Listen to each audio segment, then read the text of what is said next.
ఈ 5 లక్షల కోట్లు జరిగింది ఏంటి అని అంటే 10% తీసుకుపోయి దీంట్లోంచి 50,000 కోట్లు ఢిల్లీకి మూటల సమర్పణ అని బీజేపీ నాయకులు ప్రత్యేకించి ప్రధానమంత్రి మోడీ గారి లెక్క, నాదేం కాదు. ఎందుకంటే వారే చెప్పారు ఇది ఒక ఏటీఎం అయింది తెలంగాణ కాంగ్రెస్ పార్టీకి, 1000 కోట్ల మూటలు ఢిల్లీకి తీసుకుపోతున్నారు తెలంగాణ నుంచి అనే మాట వారి లెక్కలలోనే అందాజగా చెప్పిన మాట. ఏంటిది మరి, దేని జరుగుతుంది పరిపాలన, ఎవరి కొరకు జరుగుతుంది పరిపాలన, ఏమన్నా అసలు ఏం మాట్లాడింది అన్నాడు. కేసీఆర్ తెలివి లేక ప్రధానమంత్రితో ఎట్లుండాలో తెలియక పైసలు తెచ్చుకోలే, ప్రాజెక్టులు తెచ్చుకోలే, నేను చూడు ఎట్లా తెస్తున్నావు రేపు. నిజమే, కేసీఆర్ 10 సంవత్సరాల కాలంలో 10 సార్లు కూడా పోటీ ఢిల్లీకి.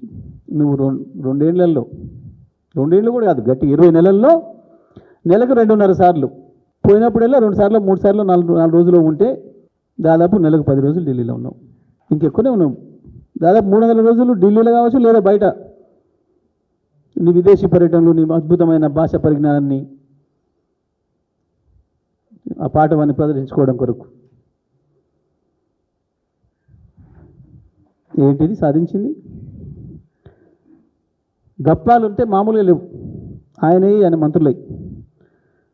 నిన్న చదివిన ఎక్కన్నాం 3 లక్షల కోట్ల పెట్టుబడులు, ఒక 3 పరిశ్రమలు కూడా శంకుస్థాపన లేదు ఇప్పటివరకు, ఒక 3 కొత్త ఉద్యోగాలు తెచ్చింది లేదు, ప్రైవేట్ ఉద్యోగాలు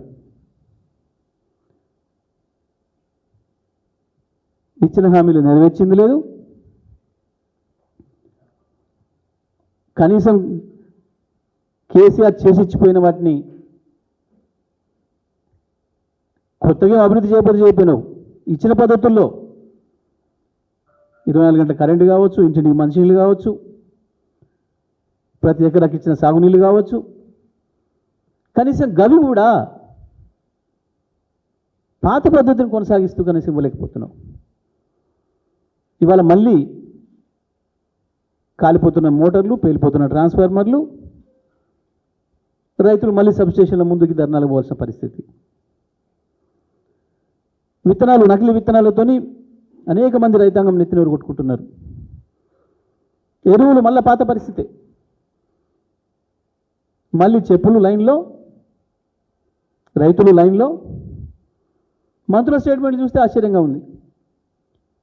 ఎక్కడా కొరత లేదు ఒక మంత్రి, కానీ అక్కడనే 200 మంది లైన్లో నిలబడి, పోలీసులు నిలబడి, మరి కొరత లేని కాడ లైన్ ఎందుకుంది, పోలీసు ఎందుకున్నారు? నిస్సిగ్గుగా కళ్ళ ముందర కనబడుతున్న దాన్ని కూడా మాయ చేస్తాం మేము అన్న పద్ధతుల్లో. నిజమే, ఇందిరమ్మ రాజ్యం అంటే పాపం ఇప్పటి తరం కదా తెలియక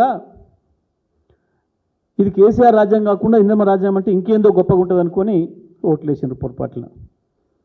ఇప్పుడు అర్థమవుతుంది ఇందిరమ్మ రాజ్యం అంటే ఇదా. అచ్చం అదే జరుగుతుంది. ఎమర్జెన్సీలో పెట్టిన పద్ధతుల్లో కేసులు, జైళ్ళు, లీడర్లకు, ప్రతిపక్ష నాయకులకి, సోషల్ మీడియా వాళ్ళకి.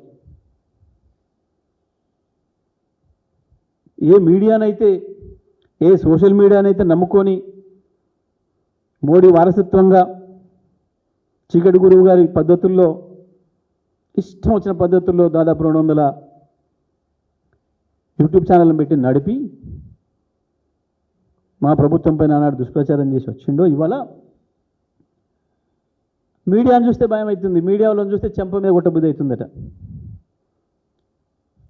ఎంత ప్రేమ చూడండి.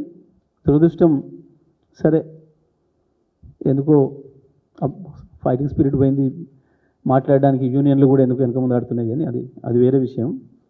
అది జర్నలిస్టుల ఇష్టం, నాకు సంబంధం లేదు. కానీ మా వంతు మేమైతే ఖండిస్తున్నాం దాన్ని. మీడియా పట్ల ఆయన మాట్లాడిన విధానం అవి చూస్తే తను ఏమేమి మాట్లాడిండో ఏమేమి చూసిండో ఎవరెవరికి ఏం చెప్పిండో ఇప్పుడు వాళ్ళని చూసి భయపడుతున్నాడు. వాళ్ళ ఇష్టమైన ప్రాంతం ఏది నీకంటే అశోక్ నగర్ అనేది.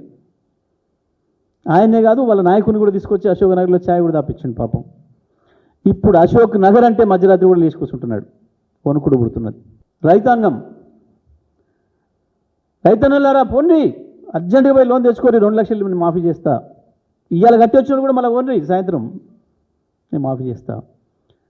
అన్న నేనే ఆపిన, కేసీఆర్ ఇచ్చే రైతు బంధు 10,000 కదా, వారం ఆగుని 15 ఇస్తా, అందుకే ఆపిన నేనే. కానీ వాళ్ళ రైతులను చూస్తే భయం అవుతుంది. అక్క మీ దండం పెడతారు, నాకు వేయండి ఓటు, నాకు అధికారం వేయండి, 2500 నెల నాడు నీ ఇంటికి పంపిస్తా. ఇప్పుడు అక్కల్ని చూస్తే భయం అవుతుంది. ఆఖరికి విద్యార్థులు చరిత్రలో ఎవ్వరు కూడా వీళ్ళ జోలికి పోలే పాపం. వీళ్ళను కూడా ఇట్లా మోసం చేయొచ్చని అనుకోలేవు గతంలో ఏ పార్టీ కూడా. మొత్తం వరల్డ్ పొలిటికల్ హిస్టరీలో మొట్టమొదటిసారి వీరే కనిపెట్టినరు. తమ్మి నీకు 5 లక్షల కార్డు, నీ ఇష్టం ఏదంటే అది వాడుకోవచ్చు. చెల్లె నువ్వు బడి పోలేదు, కాలేజీ పోలేదు కదా, స్కూటీ నీకెందుకు, నేనే స్కూటీ ఇస్తాను, మా అక్క వచ్చి ఇస్తుంది, మా ప్రియాంకక్క. ఇప్పుడు అమ్మాయిలు చూస్తే భయం అవుతుంది. అయ్యాల కాలేజీ పిల్లలు తమ్ముళ్ళలాగా కనబడతారు, ఇవాళ పోరాణలాగా కనబడతారు. విలేకరులు పోకీరులాగానే కనబడుతున్నారు, పిల్లలు కాలేజీ పిల్లలు పోకీరులాగానే కనబడుతున్నారు. ఆఖరికి రైతాంగం కూడా అట్లే కనబడుతున్నారు. అంతే మరి ఇంకేముంటుంది. 50 సార్లు ఢిల్లీ పోయి సగం రోజులు పైగా బయట గడిపే ముఖ్యమంత్రికి ఇంతకు మించి ఏమొస్తుంది? మూర్ఖత్వానికి పరాకాష్ట అయిన ఈ ముఖ్యమంత్రి నోటికొచ్చిన బూతులు మాట్లాడాడు, నోరో మోరో తెలియకుండా ఒక చెత్త వాగుడు. చెప్పు, ఇవాళ ఢిల్లీ నుంచి దిగేటప్పుడు చెప్పు ఈ రాష్ట్రపతి, బహుశా నేను రికార్డు సృష్టించిన పాపం మొన్న ఇట్స్ ఫర్ మీ ఉత్తరం చూడు, నాకే మెచ్చుకుంటూ రాసింది అని చెప్పిన ఉత్తరం ఏదైతుందో, అమ్మ సోనియమ్మ నేను మీటింగ్ రావట్లేను అని రాస్తే, ఇది కూడా నాది రికార్డ్, గిన్నీస్ బుక్ ఆఫ్ వరల్డా ఎందుకు లిమ్కా బుక్ ఆఫ్ వరల్డా, పంపించు లెటర్, దానికి కూడా రికమెండేషన్. 20 నెలలు తిరగక ముందే 50 సార్లు ఢిల్లీ పర్యటన చేసిన ఏకైక ముఖ్యమంత్రిగా నేను రికార్డు సృష్టించిన, దానికి అదనంగా 5 పైసలు కూడా ఢిల్లీ నుంచి తేలేని ముఖ్యమంత్రిగా నేను రికార్డు సృష్టించిన, 50,000 కోట్ల మూటలను కూడా ఢిల్లీకి పంపిన ముఖ్యమంత్రిగా నేనే రికార్డు సృష్టించిన. ఉత్తరాలు రాయి వాళ్ళకు ఆ రికార్డులకు ఎక్కేయటానికి. ఇది ఈ గొప్పతనం. చెప్పాలి కదా ప్రజలకి. నీ సొంత సొమ్ముతో ఓట్లేవు కదా, ప్రజల సొమ్ముతో కదా నువ్వు పోయింది ఢిల్లీకి.